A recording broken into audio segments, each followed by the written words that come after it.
Judy Ann Santos proud, kahit di kolehiyala. Mga kachika, ready na ba kayo sa isa na namang buenas na pasabog? Queen of Soap Opera, Judy Ann Santos may real talk at walang halong kaplastikan. I really don't care kung anong sabihin ng mga tao because I know who I am. Pak, sa lakas ng linyang yan, parang sinampal ang lahat ng nangmamaliit sa kanya. Hindi nga nakapagtapos ng college si Juday, aminado siya riyan. Pero imbes na mahiya, inaangat pa niya ang bandera ng mga working student at breadwinner noon.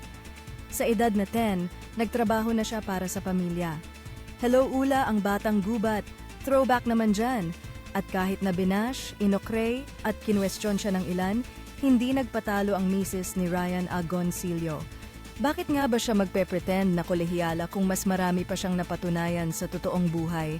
I embraced myself in a way na hindi man ako nakapag-college, it's okay because it was my decision to work. Dagdag pa ni Juday na punong-puno ng wisdom. Wala raw siyang mansion, wala ring engranding luho pero masaya siya. And that's what matters. That's my happiness. That's who I am. Banggit pa niya confident na confident. At ito pa mga kachika, aging? No problem. At 47, hindi takot si Juday tumanda. In fact, excited pa nga siya mag-50, 60, 70, hanggang 75. Mas may confidence ka habang tumatanda ka. Mas wala ka nang pakialam sa sinasabi ng mga tao.